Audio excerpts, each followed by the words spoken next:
You now move from framework and maturity concepts into the first practical control of the essential eight.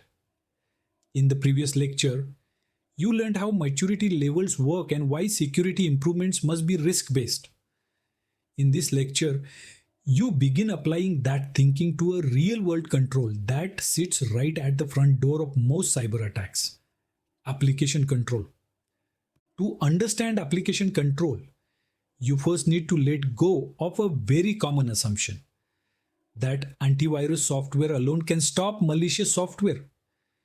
In reality, most modern attacks do not rely on obviously malicious files. Attackers often use legitimate tools, scripts, and everyday applications in unexpected ways. Application control exists because attackers succeed not by breaking systems, but by running things they should never have been allowed to run in the first place. At its simplest, application control means deciding what is allowed to run on your systems and blocking everything else. Instead of trying to recognize bad software after it starts running, you prevent unknown or unauthorized software from running at all. This is a fundamental shift in thinking. You stop asking, "Is this file malicious?" and start asking, "Is this file authorized?" The Australian Cybersecurity Centre places application control as the very first essential aid strategy because it disrupts attacks at the earliest possible stage. Almost every cyber attack, no matter how sophisticated, needs to execute code. If the attacker cannot run their payload, their attack stops before it really begins.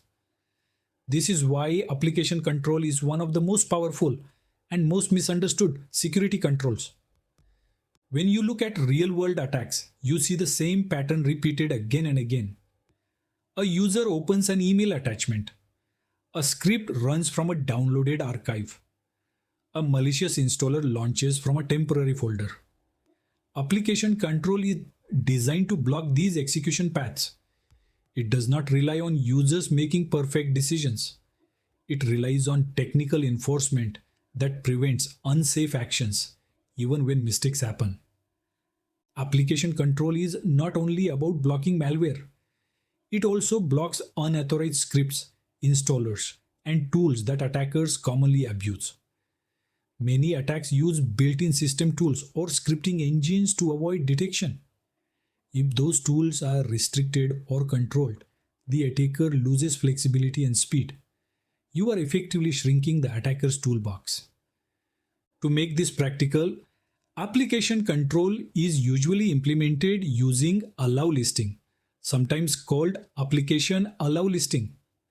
This means you define which applications, scripts, or binaries are permitted to run based on trusted sources, file paths, or digital signatures.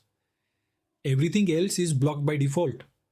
While this may sound restrictive at first, modern implementations allow you to start small and expand safely over time. Common implementation methods vary depending on your environment, but the principle remains the same.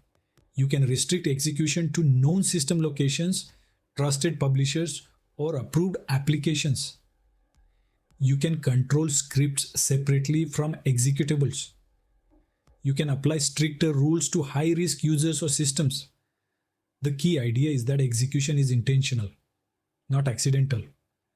However, application control often fails, not because the idea is flawed, but because it is implemented poorly. One common mistake is trying to allow everything at once. This creates overly broad rules that attackers can exploit. Another mistake is relying too heavily on file paths without considering how attackers can write files into trusted locations. If you allow execution from a directory that users can write to, attackers will eventually take advantage of it. Another typical mistake is treating application control as a one-time project instead of an ongoing practice. Applications change. Updates introduce new binaries. Business needs evolve. If application control rules are not maintained, teams begin creating exceptions to make things work, and those exceptions slowly erode security. Over time, the control becomes ineffective without anyone realizing it. You also need to be aware of bypass risk. Attackers are creative and persistent. If they cannot run one file type, they will try another.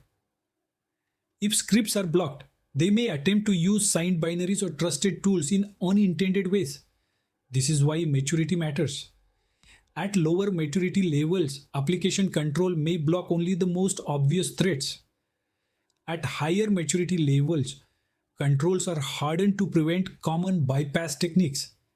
This brings you back to the maturity model you learned earlier. At lower maturity, application control may focus on blocking known malicious file types. At higher maturity, it enforces allow listing across executables, scripts, and installers with strong protection against rule abuse. You are not expected to jump to the highest level immediately. You are expected to improve deliberately and sustainably.